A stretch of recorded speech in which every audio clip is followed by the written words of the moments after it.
thank Preston, Al, and Cameron for being here tonight.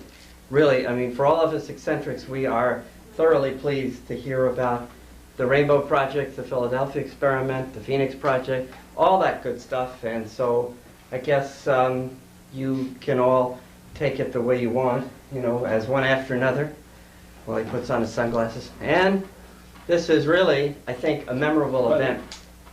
And so you guys can take on the project, and thanks for being here.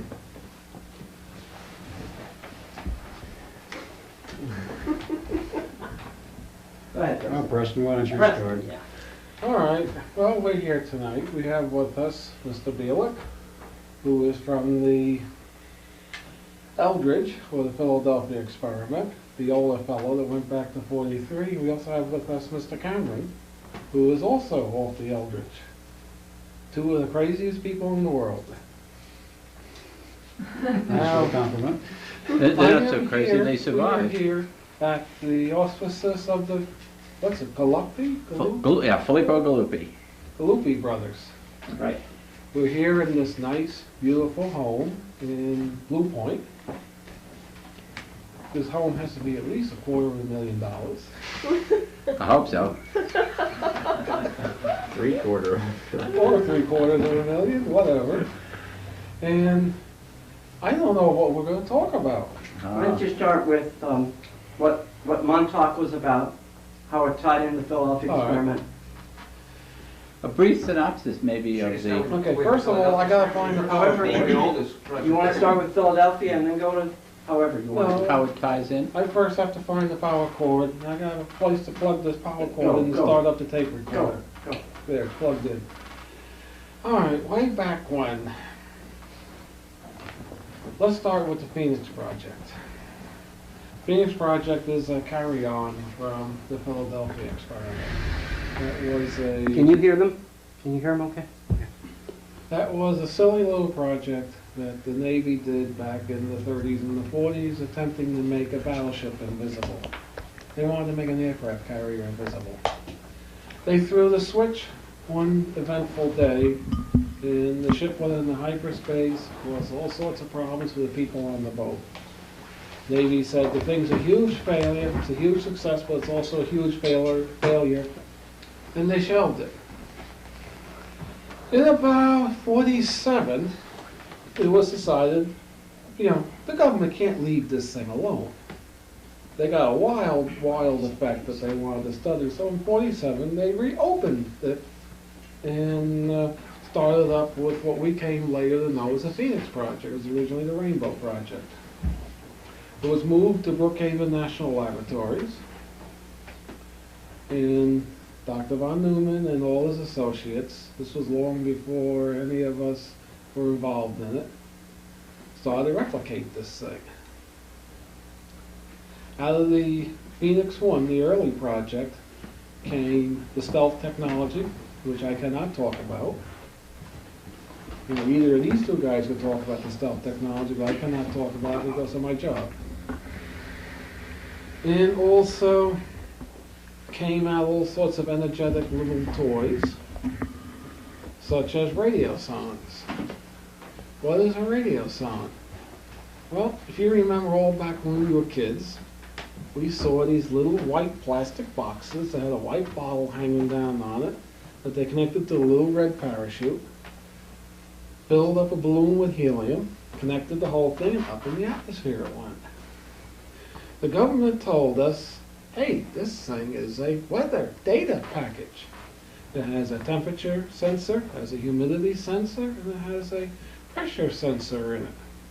And this thing will alternately transmit temperature data, humidity data, temperature data, reference data. And the switching was controlled by the barometric pressure at the height by what they call the baro switch. This thing used a very unusual type of pulse modulation. In most cases, they used a CW, continuous wave oscillator, and pulsed the thing off. The pulse was pulsing it off. This turned out to be a very efficient conversion of electrical energy to etheric energy. Now, I very recently started collecting radio songs. I don't know why, but I did.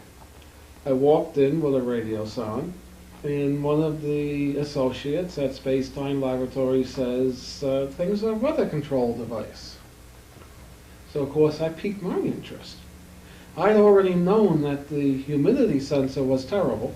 Its accuracy was a lot to be desired. I'd known the temperature sensor was terrible, and its accuracy had a lot to be desired. And the other unusual thing that I'd wondered about is, yeah, I can get all the radio sounds I want, but I've never ever seen a receiver for them. So we first did a quote-unquote psychic reading. See, Space-Time Laboratories, everybody uses CAD, computer-aided designs. At Space-Time Laboratories, we use psychic-aided design.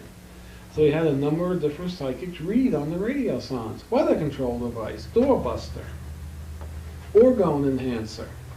That's the readings that came through. So I got very interested, and I started to ask around about radio sounds. The next thing I found out by word of mouth is these things were designed at Brookhaven National Laboratories up in Long Island, New York, just up the road from this place. And I started to talk to people I know at Brookhaven. Ran across a retired gentleman from Brookhaven who wishes to remain nameless, so I won't name him. He'll stay anonymous. He told me that the design was originally done by a character by the name of Wilhelm Reich. Of course, that piqued my interest even more. Wilhelm Reich. The story goes that in about 47, Mr. Reich handed the U.S. government a weather control device, a little package that would do door busting. He felt that if he could reduce the amount of door and increase the orgone in the storm wouldn't be violent, it wouldn't have winds, and it wouldn't do the damage. It would be a less violent storm. What is the DOR? Deadly orgone. Dead orgone. That's the bad stuff. And where does that come from? No one really knows where it comes from. I've heard a number of theories. Well, essentially, orgone can be considered like life energy, energy from life forces, energy from living beings. Dead orgone is same type of energy but dead. It doesn't have any life in it. It has a tendency to decrease life functions. It reduces life functions. So the government took this little widget that Mr. Reich handed them. He told them, put it on a balloon, send it up. Of course, they put a parachute on it because they didn't want the thing coming down with a big, loud, crashing bang through somebody's skylight, and the government gets sued for all sorts of money. And they send the thing up into a bad storm, and it gets reduced in intensity tremendously. So the government goes back to Reich and says, hey, we like the thing. So they launch another part of the Phoenix Project where they design these radio songs. This is almost like a little subsection of this, by the way, this story. Now, of course, I dug further and further into it. As I already noted, I talked of the receiver. There are instances where we know they launched these things from every boat at sea, every airport, every weather station. They launched them from planes. At one point in the 50s, there must have been maybe 200 to 500 of these things launched every day. The radio range, being a radio person, I can tell you about that. I checked it. The radio range on these transmitters, even up in the air, maybe is 100 miles. So that means when they launch one of these frequencies, there has to be a receiver close by. They're going to send up a data transmitter and not have, they have to have a receiver. That means if they're sending 200 or more of these things up each day, it's got to be one pile of receivers. These receivers should be very common. Now, I happen to be a receiver collector. I have over 100 receivers in my personal collection of receivers. I have never seen a radio sound receiver. I've heard them, but I've never seen one. I got almost every other receiver that was used in the 40s and the 50s by the military. I have a question.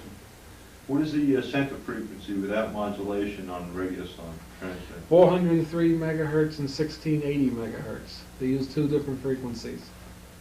Okay, they're both on simultaneously? Huh? They're both on simultaneously? No, it's one or the other. One for primary and one for secondary? No, it's one transmitter or the other transmitter that's in the package. The early ones are on 403. The later 403 ones, exactly? oh, plus or minus 2 megahertz. And the later ones are on 1680, plus or minus about 6 megahertz. They were crystal tuned or? No, they're just free running oscillators. They're running oscillators. The 400 megahertz, I was going to get into the details, the technical details, how the radio sound worked. All right, this is a good time to go into that. I don't have any illustrative material, so I'll have to attempt to describe to you people how the circuitry worked. It's a very unique system that they had. Essentially, the temperature element was a thermistor type. It is a negatively varying resistance with the temperature. As the resistance goes up, as the temperature goes up, the resistance goes down. Now, I had a mass spectrograph done on one of these thermistors, and I compared it to a YSI thermistor. And they both have carbon in them. They both are essentially carbon, but the radiosonde thermistor had some silver in it, had some gold in it, had some platinum in it, had some iridium. I'm trying to remember the other two elements it had. It has a fair amount of silver in it. Silver was about 10% by weight. Now, for a thermistor, it's not going to make it any more accurate. If anything, it's going to make the curve go really strange. You're typing it with metals like that. Of course, you read Wilhelm Reich literature, you'll find out Reich used sensors that had gold and silver in them. So that's one interesting note there. The humidity element is a plastic plate with silvered edges with a grid of conductive lines going across the plastic plate. This way and this way. This way, this way, this way, this way, this sort of thing. They put on it a very odd mix of chemicals. The chemistry lab has not come back yet what the mix of chemicals is they put on it. Now, the unusual thing about the temperature, the humidity element, is most electrolytic resistors I've ever seen, the resistance goes down as they get damp. These things, the resistance goes up as they get damp. Now, what we're theorizing at this point, which we've proven from the esoteric side, we have no physical data to back it up, is that the thermistor rod, the temperature sensor, the temperature rod, acts like an antenna for the door. It acts like a door antenna out of phase. That's the dead orgone. The humidity sensor acts as an antenna for the orgone. Of course, this parallels the whole idea of, you'll see in esoteric circles, people use salt water solutions with different electrodes in them to detect these energetics with a fair degree of success. Looks like here, Reich took it much further. Now, the pressure sensor is essentially what they call a barrow switch, or a pressure-sensitive cycling switch. As the thing would rise, the pressure would change, and the needle in the little barometer would go across a switch segment, hit the segments of a switch. That drove a relay that would in sequence put either the temperature or the humidity sensor back and forth. It would switch between these two sensors. Then it would switch to, which I'll explain in a minute how it's done, to what they call a reference mode in the transmitter. So what they have, as this thing rises and goes above the earth, it transmits a signal that destroys the door, and also transmits a signal after that, or before, however you look at it, that builds up the orgone energies. Now, let's consider the transmitter. The transmitter is a very interesting little beast. It is two oscillators. An oscillator that runs at the carrier frequency, the 403 megahertz or 1680 megahertz. There's a second oscillator, which is a 7 megahertz oscillator coupled into the grid of the carrier oscillator. Now, the control grid of the modulation oscillator, the 7 megahertz oscillator, has an RC network that causes it to do the relaxation number. Now, as the oscillator runs, it builds up DC across the grid when the capacitor that's in the RC network for the relaxation oscillator. I have to apologize, I don't have any schematics with me. I didn't expect to talk of this, but there was interest at the table. As that capacitor would build up high enough in charge to put a high negative bias on the grid of the tube, cut the tube off, the oscillator would stop oscillating, of course. The RC network would discharge and pull the voltage down on the capacitor just like a neon bulb oscillator. So essentially that 7 megahertz oscillator would pulse on and off. Now, the lower the resistance, the faster the pulsing would be, and the higher resistance, the slower the pulsing would be. I'm trying to make this as clear as I can without having a schematic to point out. I know, are the two people here following what I'm saying that have some technical background? Now, they did not couple the 7 megahertz directly into the grid of the carrier oscillator. It couples in through an RC network where the first resistor is in series with the plate coil. It's between the B plus and the B plus end of the plate coil. They have a capacitor going to ground, a bypass capacitor that integrates the function. Then they RC couple with a series capacitor and a resistor going to ground on the oscillator of the carrier oscillator. Well, what happened, whenever the modulation oscillator would click in, turn on, it would cut off the carrier oscillator and shut it off. Of course, etheric signals are already differentiated, so it means when you put the differentiated signal through the integrated network, it comes out in its real form in that final amplifier, that final oscillator. Wouldn't that circuit also attenuate the instantaneous spike? In other words, like there's a de-emphasis network. Yes, for that's what primary oscillator. That was the intent, wasn't it? Primary oscillator in the we don't RC. know what the intent was behind it. That's what it appears to be. It's an integrator, which is a de-emphasis. Right. A differentiator is your emphasis network. You're thinking of. See, in engineering, as a technician, you talk of de-emphasis and emphasis. In engineering, we talk of integration and differentiation. And being trained in that's what I talk of. So the etheric signal or the hyperspatial signal, the orgone is already differentiated. It can't do anything. It's 90 degrees out of phase to begin with. This integration network brings it back in phase for the transmitter to transmit it. Now, also, you have to keep in mind that when the tube goes from a semi-saturated mode, as it is when the carrier oscillator is oscillating the cutoff, there are other things taking place from the zero-point potential. When the tube is cut off, any of the etheric signal that's stored in the tube will be pushed out the antenna.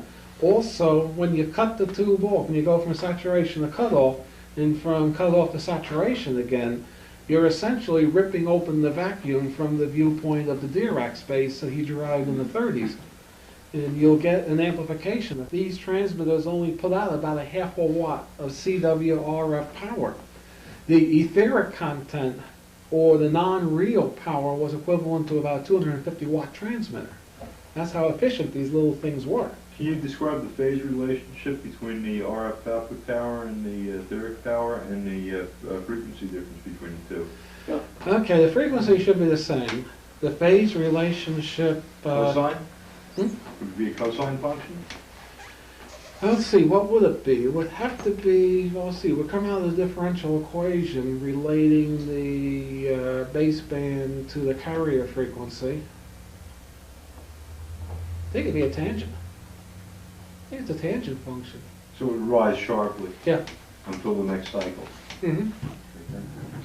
That tells you that sends out the etherics in bursts. In other words, when this transmitter runs, the CW part of it, when the oscillator is on, it doesn't put out much etherics. But at the point where the oscillator shuts off, it sends out a huge burst of etheric signal. That's your tangent function. I just had to think for a minute of what it would be, the question, answer your question. I have a totally different question. Who was in charge of this project, of the doorbusters? What department of the government? This was under United University's Brookhaven National Labs. It was eventually turned over to the Signal Corps, because most of these things were U.S. Army Signal Corps stuff. Even the one set up from the Weather Service was Signal Corps. So Signal Corps had ultimate charge of it. So as you're talking about this whole system, how does that now get into what was happening in the 40s and the 80s? Okay. Okay, let's finish this off a little. Where was I? You know, questions always break the train of thought. You were describing basically the system All of the doorbuster. All right, the government could not tell the public that these things were weather control devices. They were keeping that secret. How'd they guard the secret? 2 ways. They first showed a few receiving stations constructed to receive these things, put out that line. The personnel that launched them would laboriously calibrate them. Thirdly, the special tube that's in the radiosondes, they would list in the tube manual as a whole bunch of baloney. Essentially, they'd be saying that only a few hours of life. That means if the ham over there picked one up, looked at the tube manual, a 7533 is only going to last a few hours, he's not going to use it.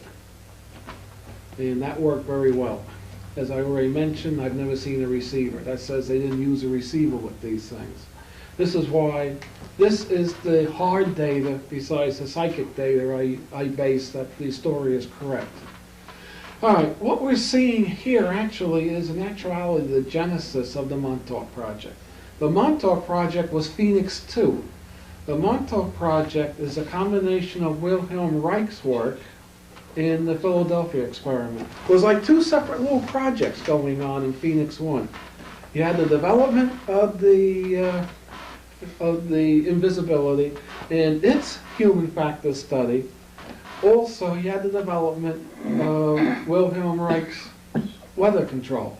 So that was Phoenix And- 1? Yeah, that's Phoenix 1, and they converged. Towards the end of the Phoenix Project, by using some of Wilhelm Reich's concepts and some of the modulation schemes gleaned from the Radiosonde project, coupling, I know you're looking puzzled, this is what I found last week. I'm not. Coupling that to the equipment that was used on the boat in the later invisibility project, they found out you coupled the 2, you now could use this for mind control. I'm not saying mood alteration. I know government circles would rather have me say mood alteration. Here I'm calling a spade of a spade. Mind control, that's what these idiots were doing. They're not actually idiots. That's what these people were doing. That's what the Montauk Project was? No, the Phoenix The 1. Phoenix 1. The end of Phoenix 1, of course, what happened? Congress, the political government heard, hey, these guys are playing with mind control. They don't want that. So they told them, hey guys, cut it out. We don't want you looking into mind control. That's a no-no. So, of course, the project was stuck. It was shut down. Does anyone here think it was really shut down? No, of course not. The people that were running this project went to the military and said, hey, we got this nifty little project going. We can eventually use this to influence the mind of the enemy to give up and to surrender. We need a place to do this. We got to do this undercover now. So, of course, the military, they love the idea. You know, they'd love something, throw a switch and the enemy puts down all their weapons and comes up hands in the air. They'd love this. So the military was sold a bill of goods, and the military was said, okay, you can use the old Montauk Air Force Base. It's dead, it's derelict. Also, some of the equipment you requested is on that base, the old Sage radar. So the base was shut down, everything was auctioned off, but the Sage radar was left behind. And the whole group moved from the Brookhaven Labs out to Montauk. That's Phoenix 2.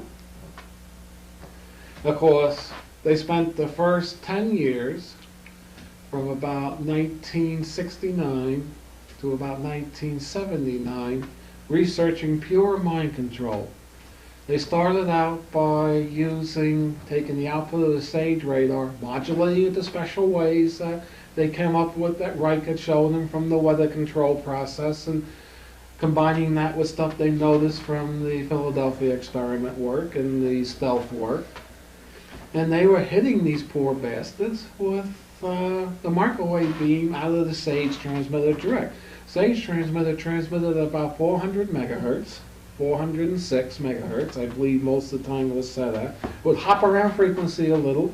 It would change in phase. It was pulse modulated. They used the amplitude concept where you had many stages pulse modulated. Each one was pulsed slightly different to build a form in the final stage. Do you notice specific pulse width or frequency of the pulse width? BRF was anywhere from 10 cycles to about 750 cycles. The pulse width, depending upon how they loaded up the capacitors, the voltage could be varied anywhere from about 10 microseconds to about 75 microseconds.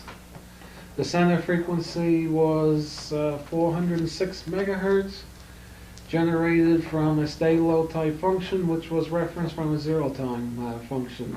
Was there any other modulation on this? Phase modulation, frequency? There was modulation? phase modulation, there was frequency hopping on it.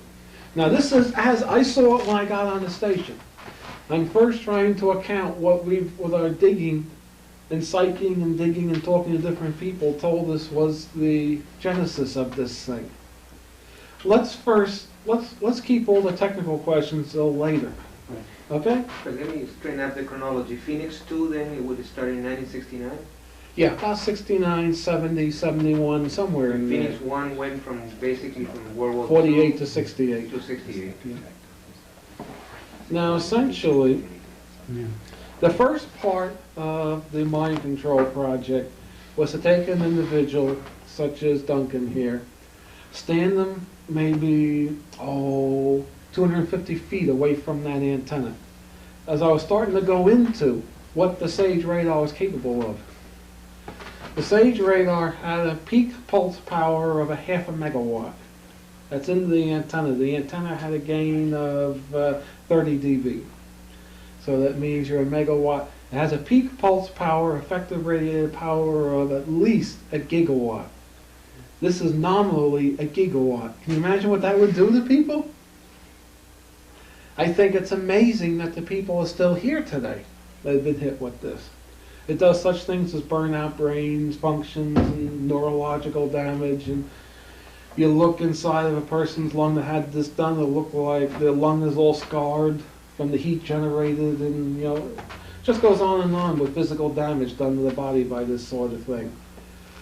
They tried this with a number of people, a few survivors, in this sort of thing.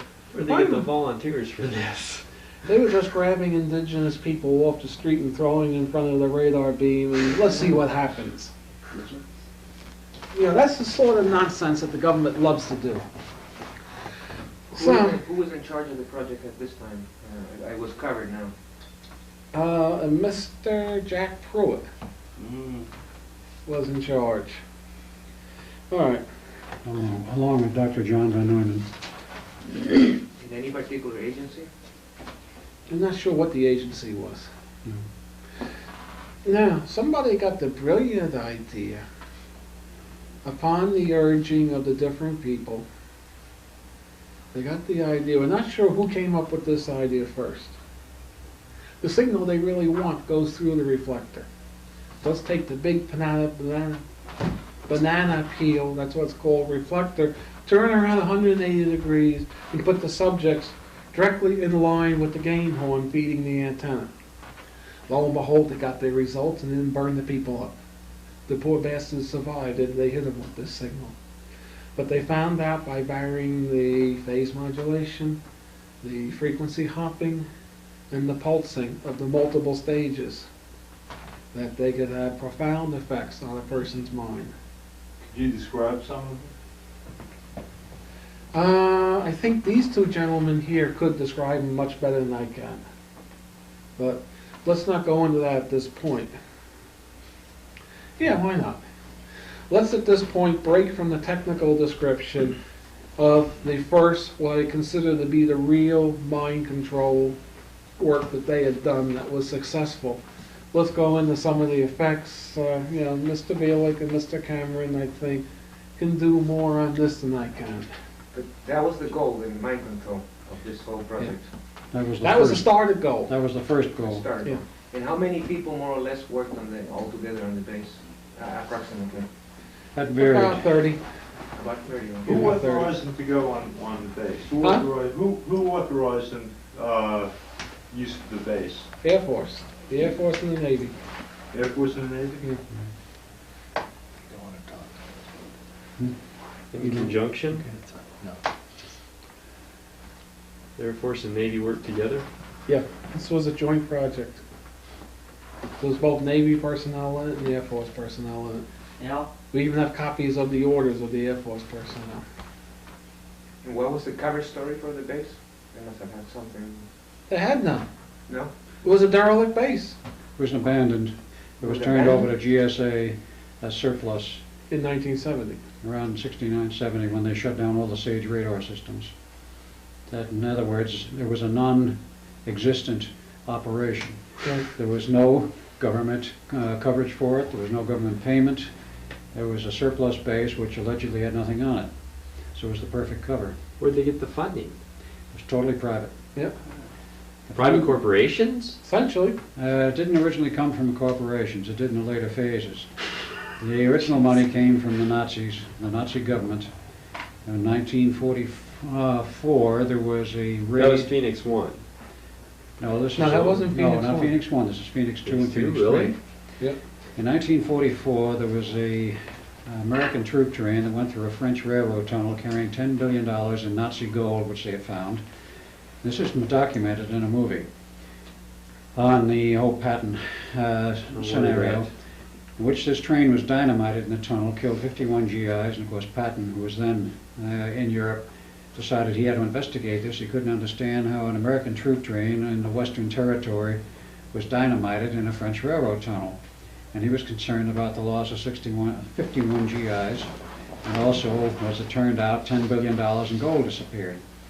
That was $10 billion in the valuation at the then existing European prices of $20 per ounce, not 400.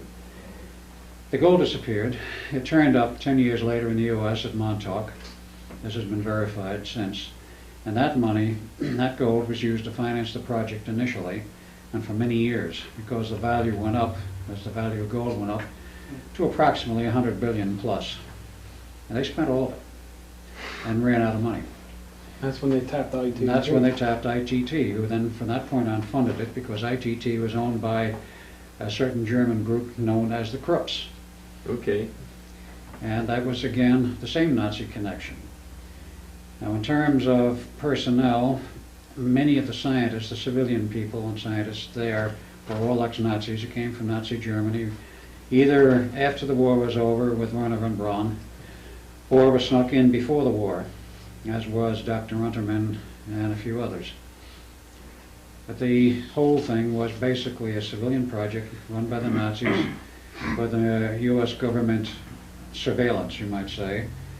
The intelligence community knew what was going on. The CIA monitored everything, as well as probably did well other government intelligence agencies. But the field of players, if you will, those who actually operated on the base, was small, 30 to 50. And the funding was entirely private. At a very later stage, after the whole thing was over, then, I mean, after '83, there was some investigation started by a certain senator from Arizona, I think his name was Goldwater. They couldn't find any trace of government funding, no government oversight committees, no payments of money of any kind, no appropriations, nothing. They went absolutely bananas trying to figure out how a project of that magnitude and that scope could have been funded when there was no government money. Thing the senator would like to know. That's right. See, Pruitt was Air Force. He was an Air Force colonel, I believe. How did you get Air Force personnel assigned to a derelict base? Right. Pruitt had his office in the Pentagon. I found that out through other connections. And he was the basic director through the whole of Phoenix 2 and 3, though actually they had two directors. They had the so-called psychic metaphysical director, which was Pruitt, and they had a hardware electronics director, who was originally Dr. Van Neumann.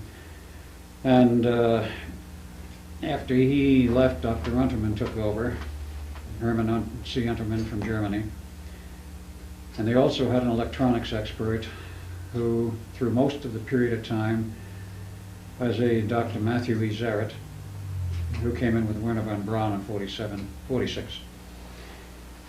In fact, I understudied the man, strangely enough, in New York College of Engineering in Newark, New Jersey. He was my college prof there. And I didn't know a thing about his connections or his background or that he had come from Germany. Lo and behold, he turns up there. Private funding all the way until, well, actually 100%. 78. Until it was over, there was still private funding through ITT. Oh, I'm sorry, yeah. Government never spent a cent on it. The gold, I think, ran until about 78.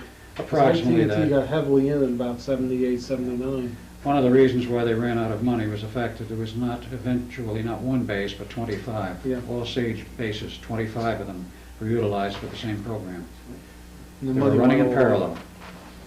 And eventually they shut down until the end, I believe. That is the info we have, is that there were only 3 still operational, and they were tied together by satellite. But they shut down quite late in the program. Yeah. They shut How down. recently were they operating? When did they finally shut down? The last of them shut down August 12, 1983. That was Montauk. And that was Montauk. It was the final. Oh, When it so- went down, it shut the other 2 or whatever that were still operating with it via satellite down. So they Well, when all- Montauk went down, they had to go down because that's where they got their zero time. Correct. Was from Montauk. Yeah. Montauk was the key station. Yeah. So they automatically went down. All right, so as, Well, you asked, or the question was asked, what about some of the mind effects? yeah, I'll try to answer that and say, from what I recall of the program, because I was part of it also, as well as Duncan, As an officer or a civilian. civilian who was used? Used is Used. the correct term, very definitely used. You were both of these subjected to guys were the, used. Well, yes, I was subjected to the, let's say, the mind control field, not as I initially went in the program, because they wanted me at one point for my psychic and metaphysical abilities, and you don't subject a person who is a sensitive to those kind of fields, because they know they will wipe them out, or alter them so drastically that they're useless. But they assigned me to a particular part of the program involving the indoctrination of the younger recruits, we'll put it that way. And after, let us say, one of the first attempts at indoctrination, which turned out to be a total disaster, I said, there's no way I will have any part of this program, no matter what you do or say. So they said, oh, yes, you will. And I said, oh, no, I won't. So they put me in front of this roasting oven, if you will, the mind beam, and it did do damage to me. And finally somebody else said, shut it off. He isn't going to give in to it. I suffered some damage, but not severe damage as some others did. And it did affect me to some extent. Duncan was affected much more heavily for other reasons. But nevertheless, the effects were, in some cases, totally disastrous. They burned brains out and the people just dropped dead. Now, neither of us were among those category, but there were other recruits, young kids they picked up, you might say, off the streets, wherever they could find them. The basic age bracket was between 12 and 16. So that's where a lot of the disappearing Yes. kids disappeared. 10,000 we Out estimate east. went to Montauk. The total number would be about 250,000 with the 25 stations estimated. What the actual final directives, what the final thrust of the program was in terms of these kids, we had never come up with the answers. They wanted them fully programmed for something, and we've never found out what. And eventually they disappeared off the station. They were sent to various locations and places. But they were initially subjected to one form of programming, and then later on it changed into a somewhat more humane, a somewhat faster and less obtrusive form of programming and conditioning using the electronic techniques. The original was Reichian and was more physical and was less sophisticated. The later programs, after they worked out the techniques to use of computers, electronic programming, and the electronic use of the Reichian techniques, and it became very fast, very quick, and usually took very well with no side effects. And these kids would never know what happened to them. They ship them back to where they got them or to wherever they wanted them to go. They would know the better. Are you aware of the names or identities or the present locations of any of the individuals? I've run into a number of people over the years, let's say in the last 3 years, since I've become aware of the program and the fact that I was part of it. There is a very specific field identity pattern you can detect. If you're sensitive enough to read human auras, you can spot a person that's been through the Montauk program 5 miles away. Their auras are very distinctive in the way that they have been altered. You can tell them immediately if you know what you're looking for. And I've spotted many. I would say over a dozen. Mostly in the Long Island, New York area. Wasn't, when Newman was officially dead, right? Well, he Correct. was in charge Officially he of was all this. dead, but he was very much alive throughout this entire program, all the way through '83 and for quite some time after that, up into this year, through this year. Oh, his pet family passed away? Don't know exactly the whole story of what's happened to von Neumann since, because he ran into a problem with the government, and he ran into two problems. One, he suffered a personality split himself about 1977. Whether it was because of some of the experiments he was on or the strain, we don't know, but he resigned as director. He said he was no longer fit. The government wouldn't leave him alone. They wouldn't let him leave. They said you will remain as a consultant, which was agreeable to him, to the balance of the program, because there were other reasons why he had to be there, which goes back into the whole Philadelphia experiment. But he remained on as a consultant. At the end, he told them, he says, when this program is over, he says, I'm not going to work for the government again ever, no matter what you say. He says, I'm through with you. He says, I want no further part of any of your government operations. And he retired to his little farm and led a relatively peaceful life for a period of time until he was harassed again in the last year, year and a half. But that's not part of the Montauk thing. Right. Was he living under another name then? He was. Mhm. He was living under a pseudonym. When did he officially die? 1957. 57. That's the official death date. What happened to the other scientists, Prude and, what was it, Interman? Pruitt was there until '83. Yeah. And then he went and worked in different corporations and disappeared. Unterman was seen to turn up. You ran into him. Yeah, a couple of times, that was it. Yeah, and then he Other than disappeared. ran for the hills, I think. Most of them did. They ran for the hills. Well, let's continue on the description of the Phoenix Project. I just have one more question about the Montauk. Were any of the subjects given psychotropic substances? LSD? Magic mushrooms. I don't know. We don't believe so. My gut feeling is no. In conjunction with the I don't believe they were. No, they used other drugs. They had one drug that would be used in connection with the Reich programming. It would make them more receptive. This was not. Do you know part the name of the drug, the chemical name, or a generic name? No, I don't. I have no knowledge of Can you that at all. describe any of the effects of that alone, or in conjunction with the... Okay, the effects would make you horny as hell. Uh-huh. That's essentially what it would do. It would make you very sexually active. Also euphoric at the same time. Yep. And euphoric? Well, that would go along with it. Right. Yeah. What was the purpose of being euphoric? All right. Make sure Essentially, I don't. Or they get the chair from the aliens? Both. We're not sure whether they got the chair itself from the aliens, but the Did they get a technology prototype from the base aliens? came. Yes, the prototype came from the aliens. Willingly been or produced from here. a crashed saucer? Maybe. Exchange of sort. We don't know. Also, I had another question on what you were describing before. Could this experience that is becoming very common of the UFO abduction could have been programmed by the Highly. government under this mind control? Sure, it could be. Not all of it is, but some of it probably is. Some of it. All right. But they got this chair from the aliens, or through some connection. Another associate of ours was on the station managing money, and he actually went out and bought this chair from somebody. He hasn't been able to dig out yet who. So what they essentially did is they took this chair, they made one computer to interface the chair itself to stay in the digital codes, and then another computer to interface it to a special computer to the transmitter, and then the transmitter. What they actually ended up with, in essence, was a mind amplifier. Duncan here, his major responsibility on the station. He was one of the selected individuals. He had been through a lot of psychic training by the government to sit in that chair and generate thought forms. The idea they had is, okay, they can transmit the signature digitally. That worked very well. They could put the person in the orgasmic state digitally. That worked very well. But they wanted a human being to generate the actual thought form, the details of what they wanted done. From the chair. From the chair, yeah. In other words, they would put into Duncan's mind, when he's in a trance, what they want him to think of, what they want him to think of that he's doing. The chair would pick it up. After the data was sent, that would turn on the target individual. His thoughts were channeled directly through the transmitter to the individual. It worked, but it didn't work.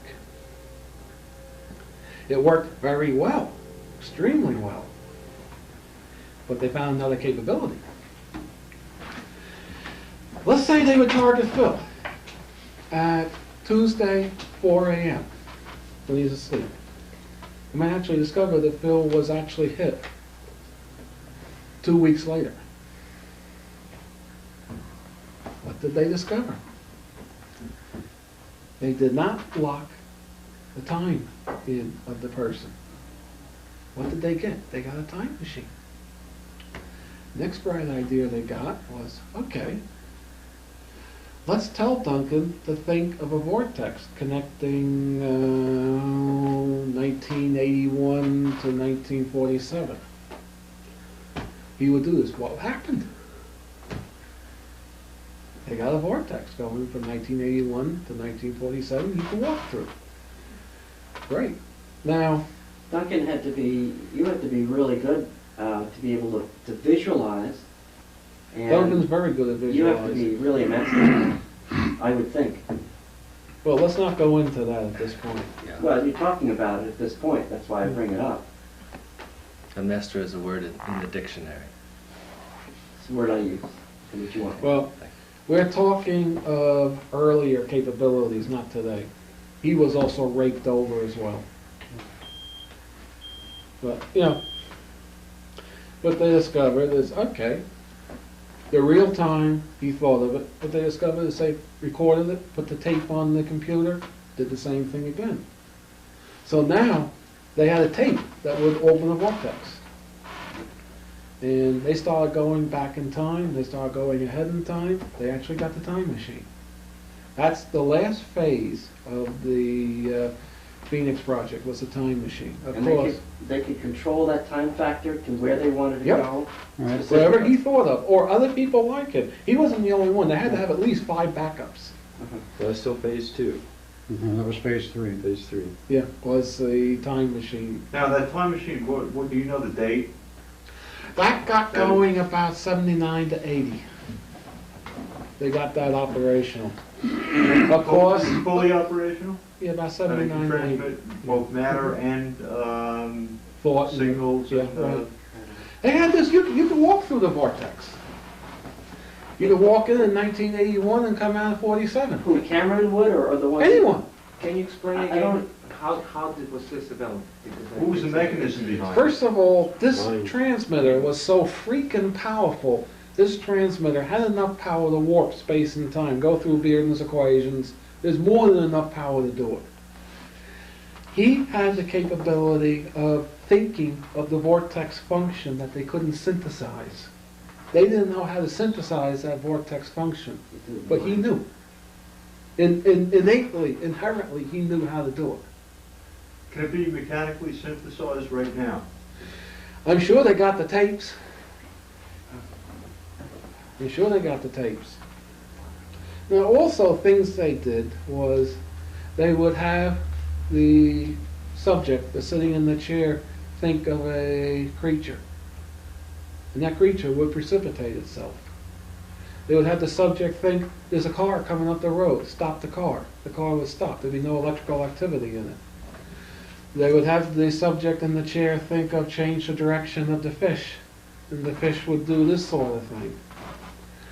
They would have the subject think all the animals on Montauk Point are going to charge into the town. There's records of that even to this day, of all animal life coming off the point charging into the town. There'd be, you talk to the local kids, now they're young adults out at Montauk, that lived out at Montauk, you'll find out there's rumors of kids hearing big things stomping around the woods on the point. That's what came out of somebody's mind, precipitated through this huge mind amplifier. They almost had the power of creation. They could almost create a being. The problem they had is the being only stayed as long as the transmitter was on. Flip the switch. The being stopped all its mobility and faded back into hyperspace.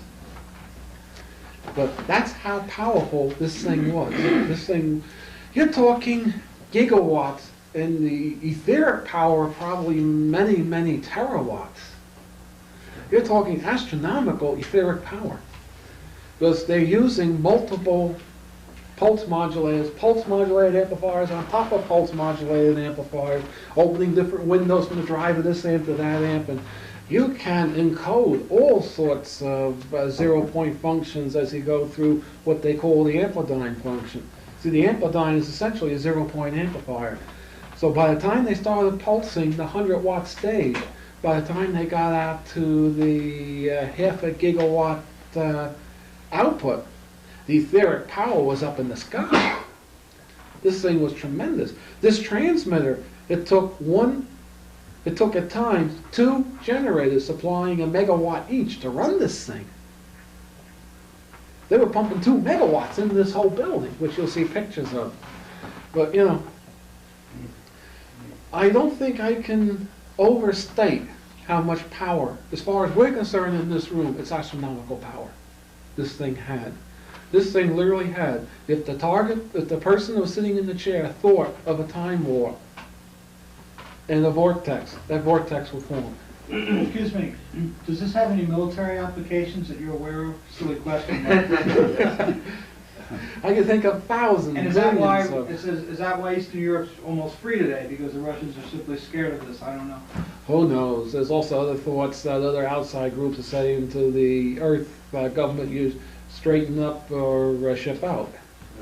Who knows? You said people could walk through this time vortex. Yeah, right. Did you ever walk through the time vortex? No comment.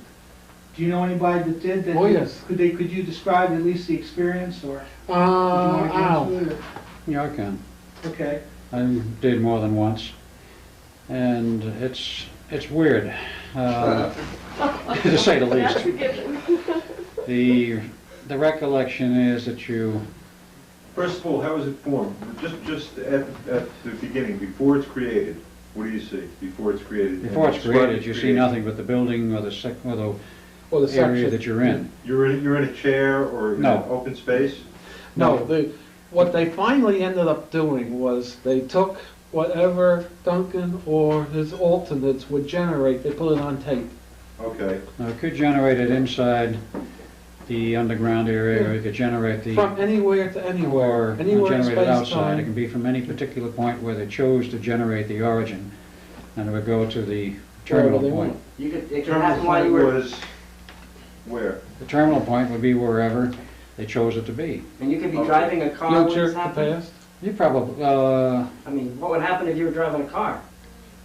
Your car would go through it. if your car went into the entrance of it, yes, the car would go through and come out at the other end where it was. It could be 100 or 1,000 or 100,000 years in the future or the past. You would actually... You was going that other time? to describe what Whatever went in the beginning, the entrance would come out the other end. I've run computer modeling. I'm sorry? Could the car be spatially dislocated? Could it be somewhere else in the universe? Sure it could. Yes. I've run computer modeling based upon calculations of learning from the radio summons and such, and the vortex could have a diameter of 5 miles. Could be a 5-mile opening, or of course they could bring it down. We can send all of Long Island. No. So what was it like, Al? You were saying. It's like looking into the entrance of a peculiar spiral tunnel which was lit all the way down. You would start to walk into this thing and then suddenly you'd be pulled down it. You would more or less be projected. You didn't walk through it as such.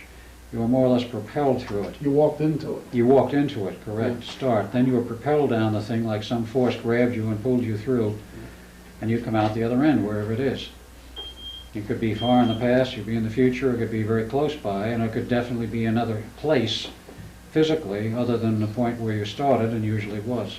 Wherever whatever point in space and time the transmitter was set to transmit Emphasize space and time Right. because it could be anywhere in the universe. Did No. you go back or forward in time? Either one. Either way. Were Oh, you with the physically there? Could you interact with other things Yes. there? Yes. You could take, Did you do that? You could take remnants back with you. You could take like for example, if you projected yourself to go to another planet, you could bring something back with you. Sure, Yes, you sure. could. Has But that if you been could done live to your on the knowledge? other planet, Yeah, right. I can't answer that for certain, but I would say probably. Have you ever personally brought anything back from another time, either past or future? Yes. Was it of terrestrial origin or? Yes, in this case it was terrestrial origin. It was a Life magazine from the year 1983 to take it back to 1943, but that's part of the Philadelphia story.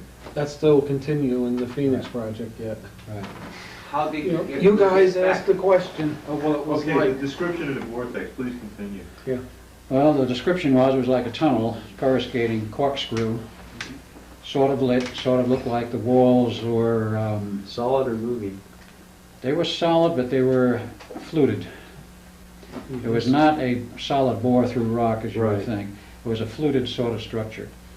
And it would go down this, and you would be propelled down this tube, as it were, this tunnel, which was not straight. It was corkscrew. And it would not go in a straight line either. It would take some very strange turns, which you could not explain. But it did take turns, and it would come out at the other end, wherever you were supposed to come out, and meet somebody or do something at the other point. Did you have like a mission? Oh, yeah. Yes. Then you would return. Then when whatever you were doing was completed, the tunnel would reopen for you, and you go in the other direction. You walk back in it, and go back to where you came from. Exact reverse of what happened when you went. If someone You walk- switched off the power, would you be able to get back? No, No, you'd be No, lost in you'd be time stuck and there. space. And they Did never that get happen? back. you would not get back. unless People the were tunnel- lost at That's what I was Montauk. gonna ask. People were lost. Yeah. Wow. I've heard of that. Was everyone who went through one of these programmees? Possibly. Possibly, we don't know of all of those people, those young kids who were programmed, what the final intent was. We only have a little glimmering of part of it now, and this is in the last week or two, and it's very incomplete. Was It's been a anything mystery ever- to us for a long time. What was the end goal of all of these kids being programmed? What did they want to do with them? I mean, 10,000 there and all the other stations? There had to be a reason.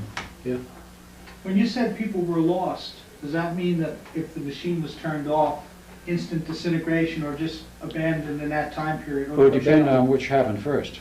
In other words, if Okay. they went down the tunnel and got to their termination, They were fine. they were fine. And if the tunnel was turned off and they couldn't get it refocused to that area in time, then the person was lost there. They were abandoned, so to speak, They were and trapped in floating that in time or hyperspace. location. If the tunnel disintegrated while they were in transit, they were lost. And if they Disintegrated. were abandoned in time, Yeah, they could be abandoned and in this is time. going to be a sort of a philosophical question, Yeah, wouldn't they be angry and do something really wild to alter the future? depends on where they were abandoned. Well, they did not abandon people in time. The problem was that the transmitter would glitch, and as you were in transit from time one to time two, the tunnel would collapse, Yeah. and you were lost. Okay. You might be lost intact, and you might be lost in a form of being atomically disintegrated, Yeah, in which who case you knows? were totally lost. But the philosophical question is valid. I mean, where you would go back in the past, could you alter the future? Sure you Of can. course. Has it been done? Has it been Say done? right now? That- Yes, there- That's the reason we Spring exist in a time loop right now. What we do from one end to what Montauk penetrated in the past to what we do to where Montauk penetrated in the future is now fixed. Because it's fed back on itself. It's now a fixed, It is fixed. it's fixed right now. Has to be because of that. It has to be fixed. You went forward in time? Went forward and backwards both.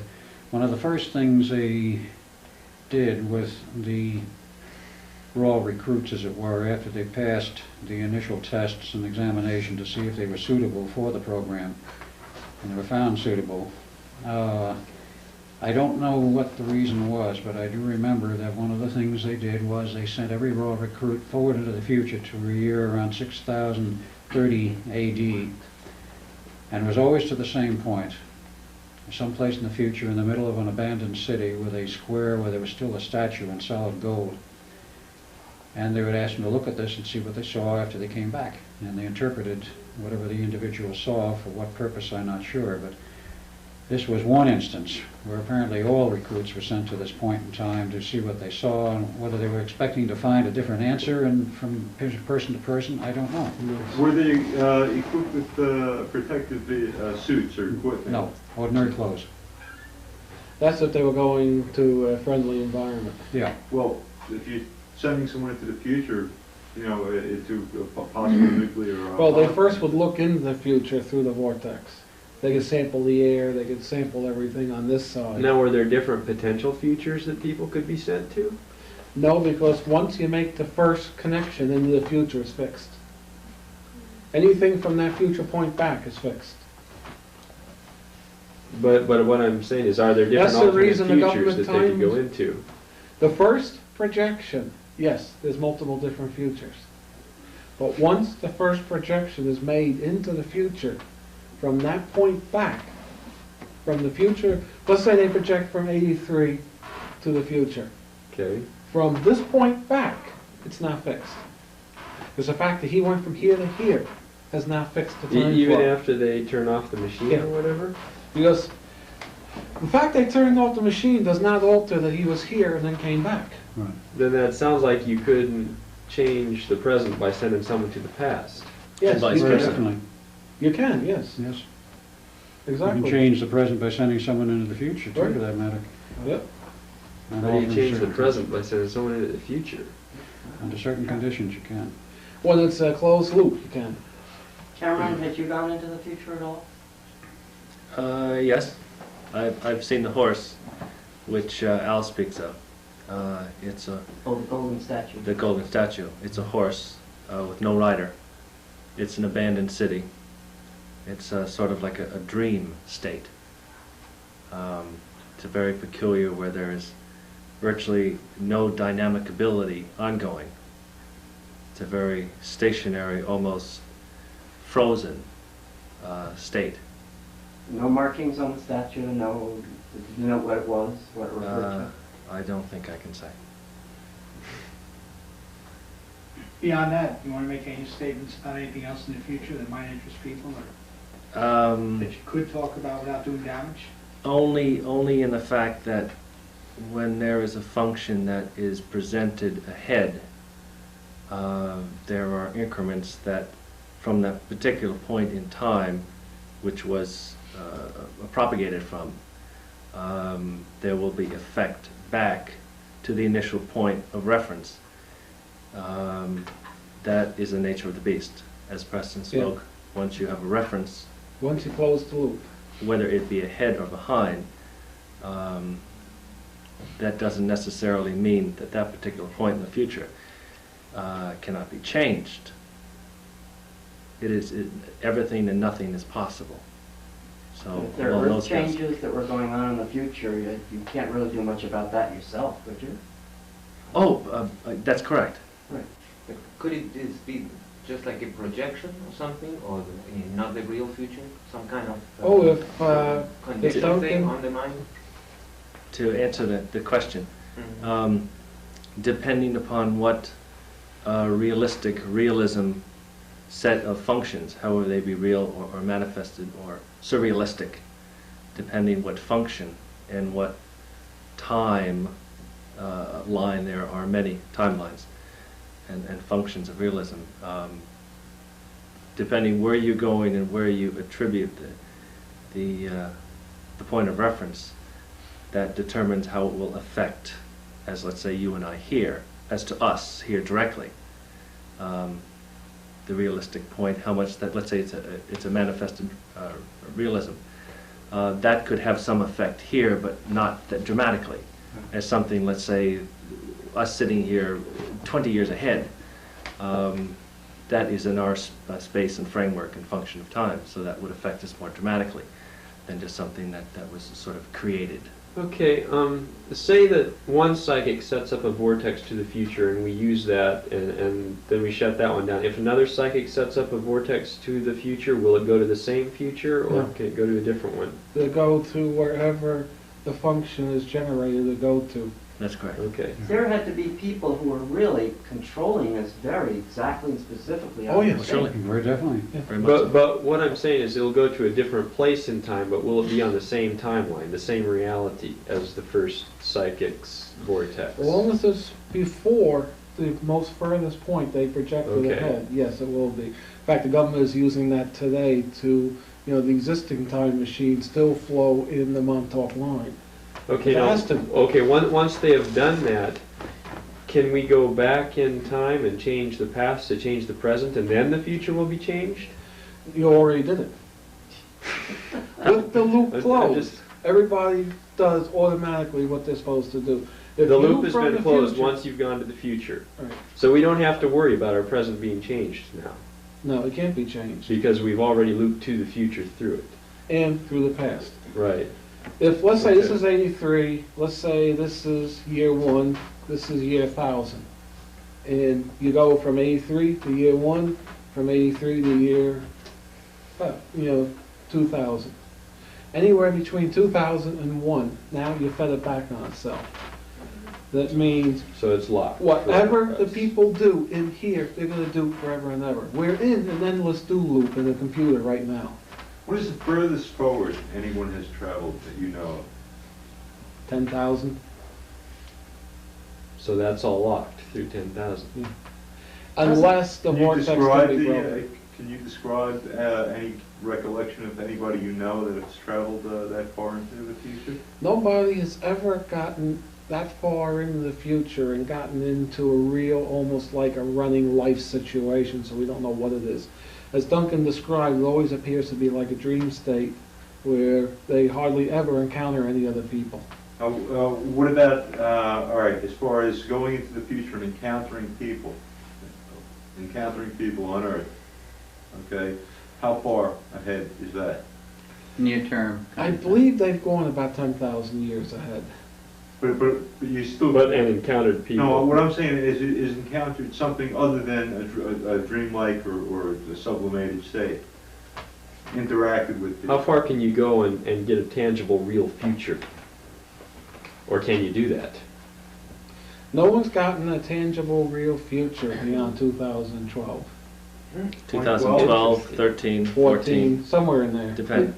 Does that indicate that maybe things have changed so radically at that time that there isn't anything else to see? Something's happened. There is a very, very abrupt wall there with nothing on the other side. But the prophecies speak of the earth changes of those times. Curious, isn't it? Yes, isn't it? Very. Did We're you, locked in through your to at travels, did you ever, Cameron, did you ever learn so much that for yourself it really was of value to you and not so much to others, but... Okay, you have to realize the intelligence at the particular time. I now can sit here and speak of this in a matter-of-fact terms. Right. When the project having to do with out in Montauk was ongoing, I was very much not myself. In control of other, control of other people, functions, forms. I mean, they control your... I beg your pardon, that's Right. correct. Right. In the control of, I should say. So I gained only what, They wanted you to. that's correct, basically. Did they also deprive you of sleep and food and things like this to make you more malleable? Or No. No. simply? Basically, that's sort of corny. Right. I don't mean to demean your question, No, I understand. but it was very elementary in the Right. procedures that they did How have. long were you Yeah. permitted to stay in the time period? Would In it our vary? time. Hours, minutes, seconds? I'm sorry, I don't understand the question. If you were put into a time period, forward or back, okay? How much How on our long clock? were you permitted to stay there? How long would the vortex stay open? As long as they ran the transmitter. Oh, right. Yeah. I mean, that what was the sounds- what was the mean time that someone would stay in the future? Minutes, seconds, days, hours?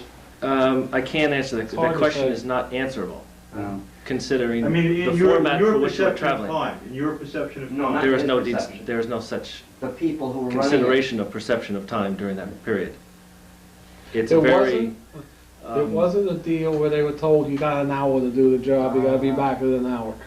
Does that mean that when you went back, for the people on this side, it appeared you just went in and came right back Yeah. out? Yeah. So, Sure, basically. So you Yeah. basically left and returned at the same time, no matter how much time you spent, some went sure. else? Yeah, Okay, that's true. yeah. There were a few points where the thing glitched and you might have returned an hour later, But but it wasn't meant to. basically, when you deal in the avenues of what Preston and Al call hyperspace, there is no such thing as time per se. It's in causality. Right, In theory and in function, you can return before you even start. right. When they return you before you started, you don't remember what happened. That That's Can that's happen one of and the did ways happen. they erase memories. They did that intentionally, didn't Yeah. Very. They have you do a job, go through the job, and then they return you to maybe milliseconds before you started. At that point, it becomes an isolated loop. You're detached from it. You can't even attach the Akashic record from that. Incredible. What was the shortest period of time that you know of someone traveling forward in time? Enough time to see himself coming through the vortex? Okay, you're again asking Preston. He Okay. has information of such. I don't Okay. mean to demean your question. I know that he has a lot of general information. You have specific information. So if anyone wants to answer that, Mhm. the shortest period of time, like for example, if there's seconds between the time you enter the vortex and the time you arrive, could you put yourself in the future? For example, could you put yourself in the future 20 seconds or a minute or 3 minutes and meet yourself? Okay, what he's getting at is, can you project yourself, let's say, 2 hours in the future and then meet yourself 2 hours in the future? Right. Yes, you can. It's very dangerous. Has it been done, to your knowledge? No, it has not been done because when you walk through the tunnel, the way the tunnel was created, the person that walked in one end was out of phase with the person that walked out of the other end, and if he met himself, poof, was gone. It's like matter and antimatter. Yeah, Very much. like, but not quite like that. Okay, just to add to something, what Preston says, in theory, this is what happens. Indeed, it did happen. It did happen. Oh, sure. As a matter of test run and procedure. And the person did not survive. Well, sure, it was literally just blown apart. Yeah. It's just incinerated. That's when they Just to be found corny. out that the transmitter did the phase reversal number. Still, they don't understand exactly what phase reversal it is. It's not normal phase reversal. It's Cameron, if at a time you went into the future and you were in a point of danger, let's say in some situation you didn't expect, did you ever come across that sort of thing where life-death situation, right in the moment, whatever it was? Well, on a metaphysical Right. basis and theory, since I was educated in that sense, when you start moving through space and time, it is of necessity to start looking around and seeing what's going on other than supposedly straight ahead. All different functions and violations of all sorts of things that go on. You're breaking all Um, sorts of laws, Really? Oh, sure. the physical laws. To answer your question directly, though, I have passed myself in view, not made a connection of sort. You just don't do that. Have you ever given anything to protect you against anything you would come across if it was a life and death situation? As people go into the jungles and they have weapons, let's say, or you're on a mission, you have weapons, but you would go into the future. If you met something and you were really in danger, what would you do if you didn't have a weapon of some sort? So did they give you, did you carry such a thing? Or would you have immediate access to the portal? Okay, I think I I could know- answer that. I have no Just curious about it. information on that. I I think can't I answer. could answer that. Oh, First of all, they could design the vortex so it would follow him, and they could essentially Okay. view what's happening to him in the future. Oh, they were viewing you That also. means, this I do remember, I'm sorry, this I know happened, that they could follow the person in the future or the past. Anything dangerous start to happen, they just bring them back automatically. It was like a mission control where Right. there was a group of people watching what went on, and they were able to talk to him. He could talk back to them. You know, that they had set up so that when they speak into a mic on the station, he could hear it. And of course, they hear what he says through the speakers on the station, and that whole monitoring setup operational. And they also had the capability with the transmitter to run the vortex right over him and pull him back without him walking in it. They walked the vortex to him. If he started to encounter anything dangerous, zoop, he'd be pulled back and he'd be out of it. Excuse me, put me down if I'm jumping ahead, but was the vortex, as many of us have read, first opened with the Philadelphia experiment in 1942, 43? Yes, yes, Are you going to be talking about that later? Yes. Okay. Yes. yes, we will be. As soon as we can get over this hurdle here. Right. It's a fascinating hurdle, you know? That's a good size one. Very fascinating. Also, because I remember hearing that lecture when you first talked about it, the circumstances by which this project was cancelled in such a... But we haven't got that in a far panic yet. situation. Yeah. No, I know. We haven't got that far.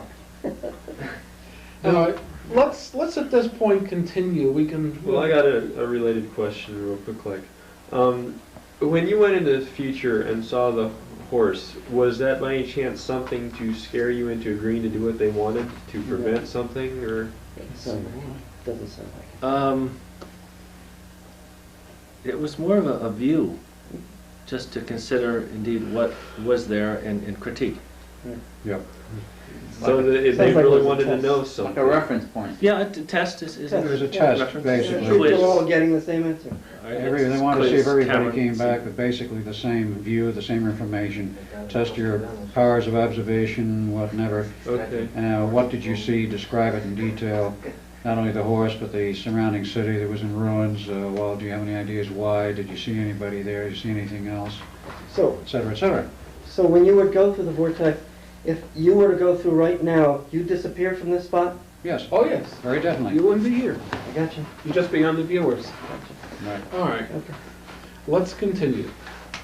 One more question. Could this system of the vortex without the technological trappings, but have been something similar to how Nostradamus or the prophets or whatever were supposed to see the future? Who knows? I mean, That's speculating. Who Totally knows? unknown.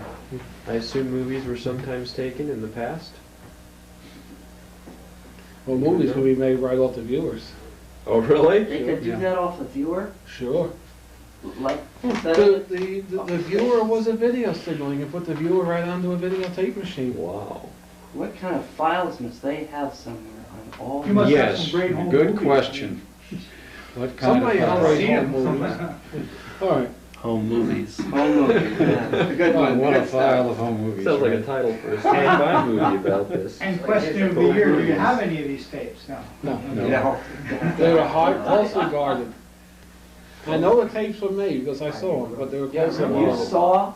You saw the tape? Well, I have to admit, I think I have to admit at this point, I was there too. Sounds like. I was the guy that built the transmitter. You know, rebuilt the transmitter. That's, See, they did the number on me where I would go to work. And then I would be taken out to Montauk. I'd do 10 hours work, then they would bring me back, run me back to millisecond or so before I left, and I never knew what happened. I had to reference to that period to pull my memories. And I have done it. I pulled most of the memories. That's how I can talk of the viewer. I was the one that designed and built the viewer. Of course, I had tremendous facilities behind me to do it. I And can't do it staff today. and information Right. and not like computers the and garage. No, not like my garage. No. educators. To continue, all right, they got the working time portal, the working time vortex. Somebody on the station realized, hey, we're headed for a mess. We gotta stop this thing. Just like in the old movie Donovan's Brain. What was done was in one of these chair subjects' minds, there was a little thought implanted that you're going to pull a monster out of the id, a monster out of the subconscious, and transmit it through the transmitter on site. And the person went in, lay down in the chair, went into his thing. When there was no one else in the room, which happened every once in a blue moon, but it did happen, this person snuck in and said, okay, the time is now, whatever the keyword was. At that point, the person unleashed through the transmitter the phone, and the transmitter precipitated this huge, big, black, hairy thing that was hungry. It ate everything in sight, buildings, people, ground, and they went into a panic when they couldn't control this thing and stop it. Pruitt says, shut the transmitter off. They go down to the power station, shut down the generators, throw the switches, freaking thing didn't stop, kept going.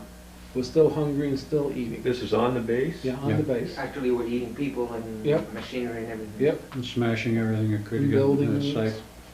How big was this thing? Buildings. About 30 foot tall. Storage barrier. Solid or? Yeah, it was solid, sure. The transmitter had the capability to precipitate this Right. thing. We knew at that point the transmitter could do it. And finally, Pruitt said, okay, he's got to go up and cut the wires that come out of the ground into the radar building. They cut those wires. He figured maybe there was wires got miswired on the ground and was getting power from somewhere besides the generator house. Cut the wire, freaking thing still continued to work. And then they kept going, they cut the wires inside the building, freaking thing continued to work. No one could walk upstairs at that point. The energy was so heavy, you couldn't even get above the first floor. They tried cutting everything to the first floor to shut this freaking thing off. Now, to try to go ahead a little, what had actually happened is they had made a connection on that day that Junior was released with the Philadelphia experiment. Somebody had to go shut off the Philadelphia generators. You know, I will go into that. That's Right. that's his field of expertise. When the generators are shut off on the Eldridge, then Pruitt was able to take acetylene torches and go up and cut the transmitter apart in Montauk. You go out to this day, you'll see where there's acetylene torch marks and everything on the equipment. You can go on the base now? Yeah, you can. Yeah, it's wide open. And this was in '83. Yeah, 83, August 12th, 1983. Okay, at that point, anyone that was left, they dragged into a site that we won't disclose at this point and did the total brainwashing number on. So you didn't remember a thing. All of us sitting here were brainwashed, so we didn't remember anything. Except that he found his way to my place. And that's when the deprogramming started. You're one of the two you spoke of on the tape? Or somebody who came to your house to tell you about what happened? Or were you speaking to Cameron or Al? Cameron. Okay. How did you happen to go to Preston's place, Cameron? Di- Instinct? directed or instinct or perchance, it's hard to say. There's a story that goes along with it. It's sort of long and bulky, but somehow it comes up that indeed I was directed to, still under influence and command, so to speak, to disrupt Preston and his work. At that point, they were getting worried about me because I was starting to stumble into Montauk in real life. You were remembering things, or you were just, Well, you had occasion to okay, go over there? the years, one of the problems with this thing that they set up, although you don't remember any of the work you did, little bits and pieces of it filter through. I developed a huge interest in esoteric technology, psychotronics, psychic activity. I was researching this to the nth degree. I had a team of psychics working with me, and we were trying to figure out what was the energy form and all this stuff. I knew in the mid-'70s there was a source of psychic interference here on Long Island. And after a couple of years, I was able to trace it right out to Montauk. So I had my eye on Montauk for years. Of course, I could never get on there. The security was thick. Although it was a derelict base, there was security guards all over the place. And all I know is a friend of mine from out east calls me up and says, Preston, the old Montauk Air Base is wide open. When do you want to go look? I said, tomorrow. And I was out there that morning with my friend. We walked all around. First thing, when military pulls out of a base, what do? They clean everything up, they take everything with them. There was junk strewn over the whole base. There were files dumped out of a file cabinet just filling one room in the big building, the floor of one room. Equipment was still left. Power was still on in sections of the base. You had to put switches and the lights would Where come are these on. people gone? They just fled, zoom. What Because they were happened with the scared of monster? this creature? They fled in utter panic. Right. They What fled happened, what happened with the monster? That's When- real when- responsible Okay. military for When you. when the transmitter was shut off, was finally cut apart, the monster stopped animation and over a period of days just faded back into hyperspace. See, all these things were active, tunnels, creations, whatever, as long as that transmitter was functioning. Either it got power from the site or it got power from the Eldridge. It didn't matter where it got its power from. What As long happened as to it was this powered. person who created this id or whatever? Is that one of you? I don't know if these guys want to say. Well, information, there is a photograph that was taken just in routine basis out in Montauk that was presented in the first lecture, Preston in 85, 6? Chicago, was it? Yeah. USPA conference. There were random photos taken, and one of the gentlemen from SITU, is that correct? Yeah. Yeah. What is this? What does Bob that Worth. stand for? Society for the Investigation of the Unexplained. He looked at a photograph and said there's something there unusual. There was a blow-up of it, and there was a sort of a what's been categorized as sort of like a Bigfoot. What I see on that is myself, as an image of myself riding the back of it. And that identifies where it came from. How much, I'm very startled with the photograph for sure. It does seem to have a connection with me, even though I try to discredit it. Is this in one of these slides? One of these photos? Oh, no. It's No. there. It's Is it? It's in the It's collection there. of slides. Ah, It's in one I of beg the your pardon. slides. Very small. So it was still This like would a be very faint image or similar. something? Right, a faint image. So this would be very similar to the quote-unquote it or the shadow or whatever yeah, could well be. psychological Ju- technique you want to use. Yeah, just an add-on here. Preston spoke of a 30-foot type creature. There are a number of images associated. 30 feet is by all means could very well be the correct. 9 feet, 10 feet, depending which image is considered. Also, perhaps how scared the individual was who saw it. I mean, Well, some these of the tales marks. grow. Some of the marks on the buildings are up quite high. It Yeah. had to be like 30, There's it at had least to be at least 15. 25 feet I would say On it's the at least outside or 15, inside? probably more. outside. So They're the- still Meaning visible? it got outside and it was attacking the building from the outside? Oh, yeah.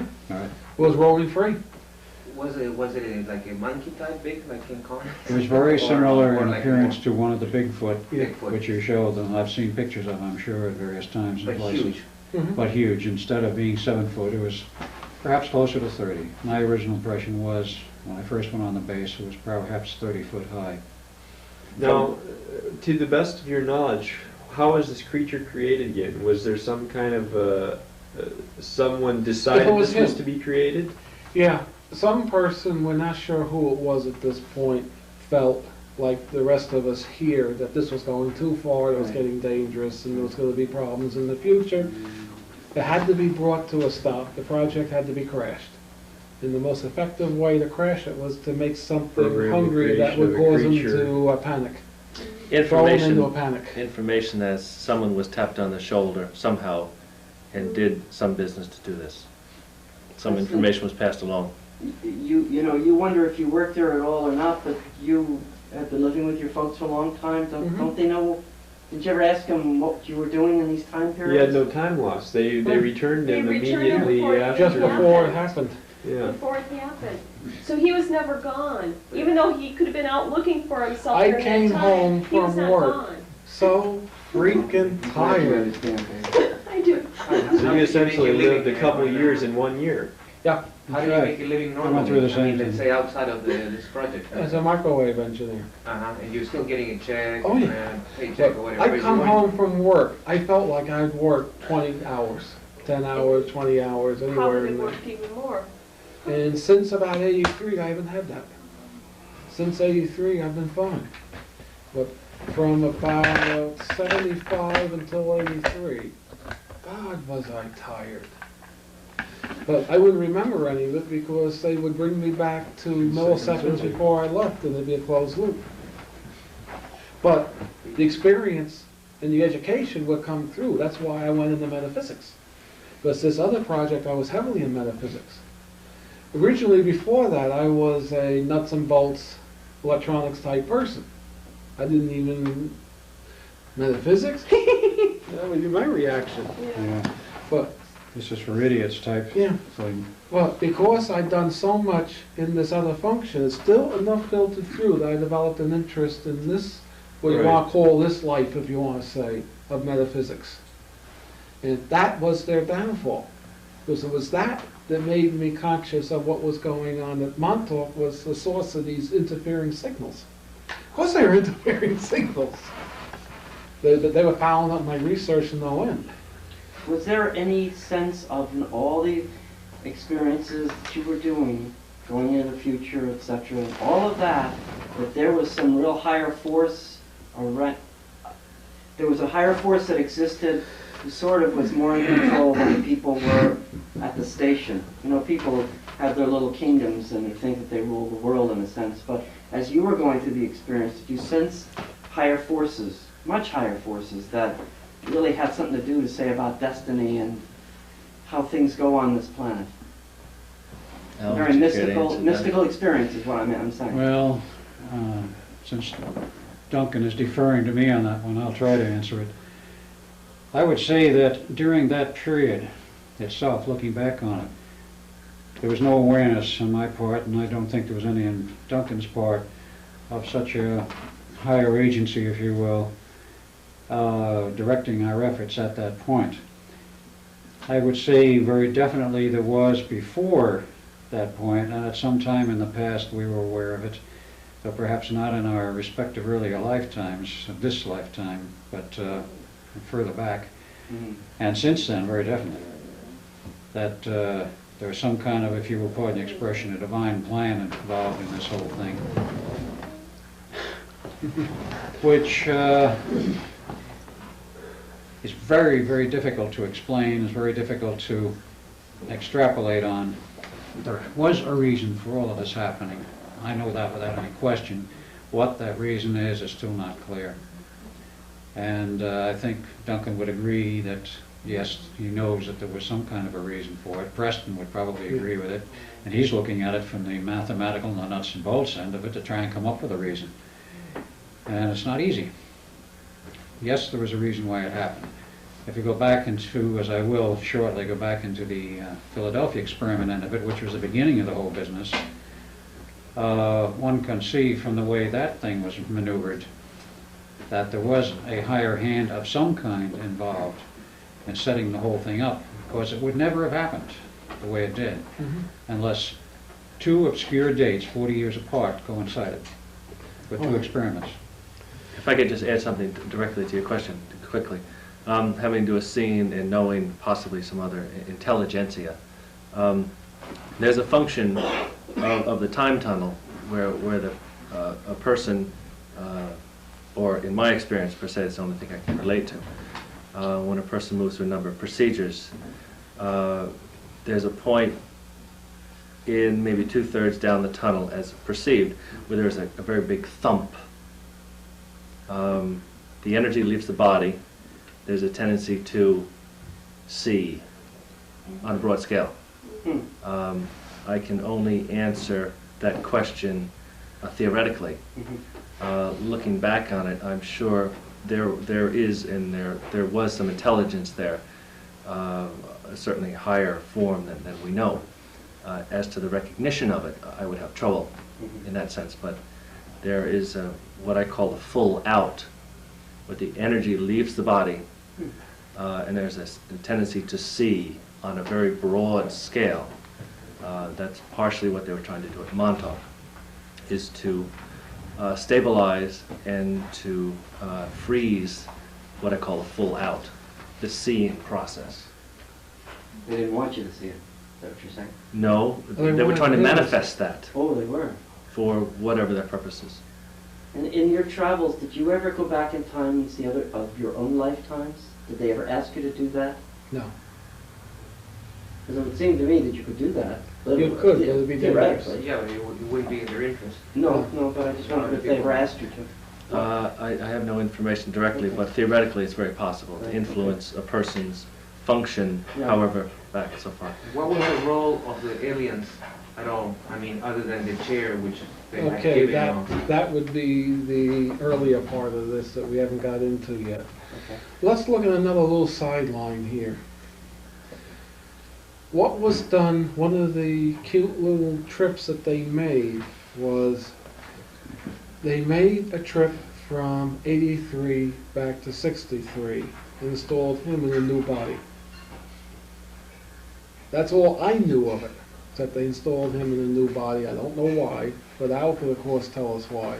No. I think this would be a good time to, let's go in and discuss the Philadelphia experiment. Why don't I first give like a general overview of what they did technologically? Can we take 5 or 10 directly? Sure. Is that adequate? Yeah, let's Please. take, Yeah. let's take a Yeah, break. take a break. Is that what Take a break. Great, please. Go. Thank you.